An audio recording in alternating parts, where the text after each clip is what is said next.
Thank you. Okay, so here's my question. More like my experience so far in this ballet journey. My my area, like the area where I am more concerned is the male dancer, right?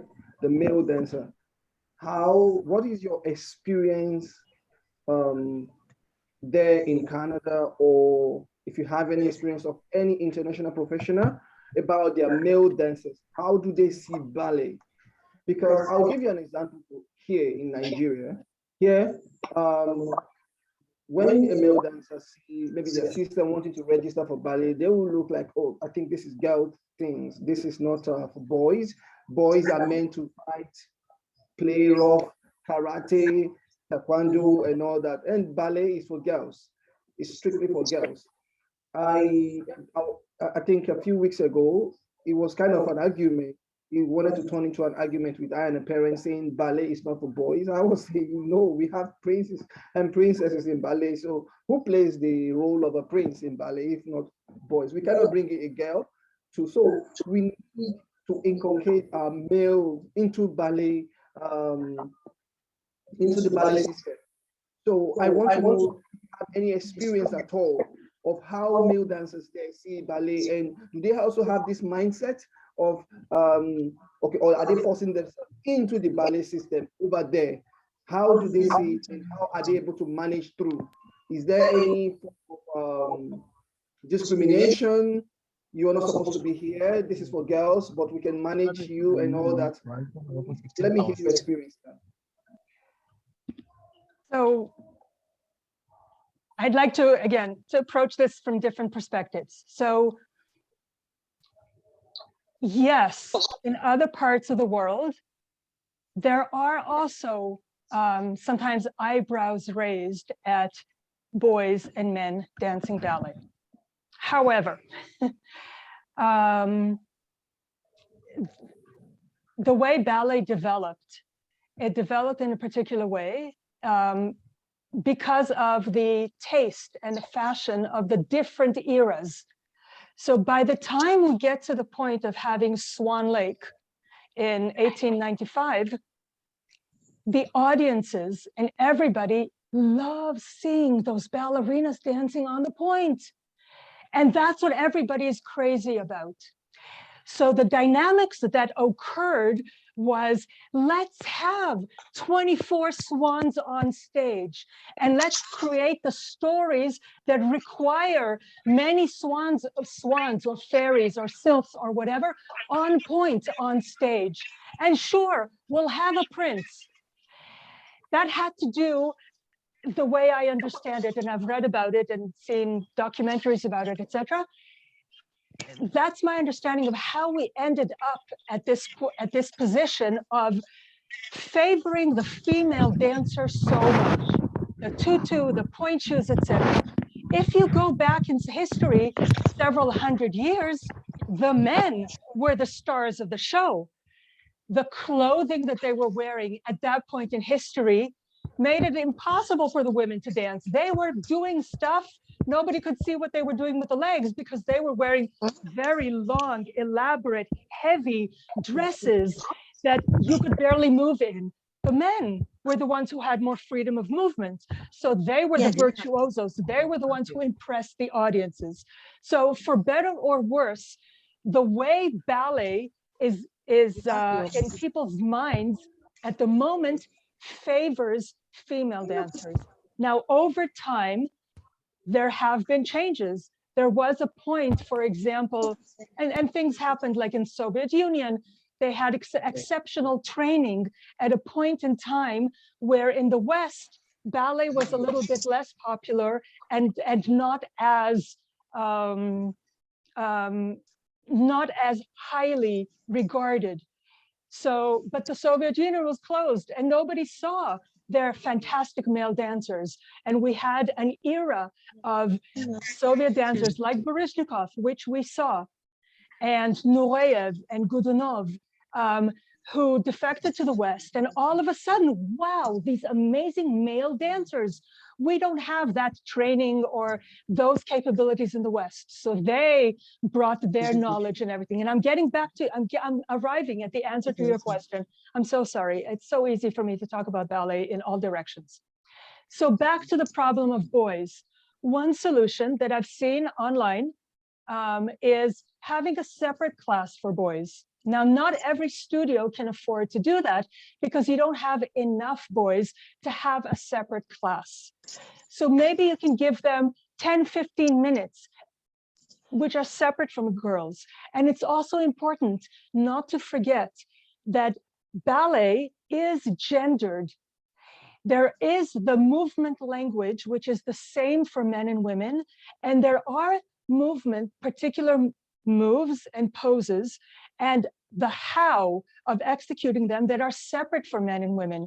So it is important, for example, to teach the boys the type of bow which is appropriate for men, which is step to the side with the arm, lower arm and head, and stand back and first, close the other leg to first, and straighten your gaze back to the audience. Men don't curtsy. Men don't do swan arms. In ballet, men don't really do bourrée, bourrée, bourrée in a circle. The bourrée, bourrée, bourrée is more of a female move because it emphasizes how you're barely touching the floor on point. So it's also important to create the distinction between what is appropriate for boys and what is appropriate for girls in ballet. So even when they are together, they dress differently. For class, the uniform for boys and girls is different. There are certain movements that are for men versus women. And in terms of the different level of energy, everybody has to be trained in the same basics of ballet. But if you have a chance to give the boys something which is more like running and jumping and leaping and kicking a football, even the imagery for boys should be different than for girls. For girls, maybe the feel light, as though you're flying, and very delicate. For boys, maybe use different terminology and imagery. You're strong, you're proud. And after I said all of that about the differences between boys and girls, we are at a point in time in history where it is considered, depending on where you are in the world, it is considered legitimate to allow boys to explore the more delicate part in them. And it is legitimate to allow girls to explore the more forceful, dynamic elements of them. By definition, they don't necessarily have to be male or female characteristics. Ballet, however, does have that tradition. If you go into ballet in the 20th century, 21st century, you will see less of a gender differentiation in ballet and more gender blind roles or gender neutral, that's the expression, I'm sorry, gender neutral dancing. It doesn't actually matter if the role is danced by a man or a woman. Anyway, there's lots more to say about that. But try distinguishing between boys and girls, even when they're in the same class, and maybe giving the boys a little bit of extra attention to encourage them in their way of dancing ballet. Thank you, thank you, yep. Thank you so much. That's very clear enough. Thank you. Patricia? Yeah, thank you very much, Mr. Barada. Pleasure. Okay, so do we still have any parents or anybody who have any question? Just one more, if we have any, so that we can wrap up.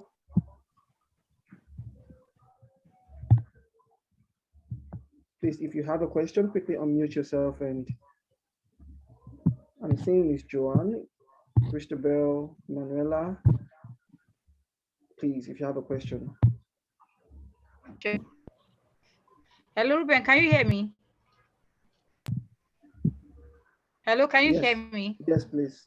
Okay, so I was saying, in the absence of no question, okay.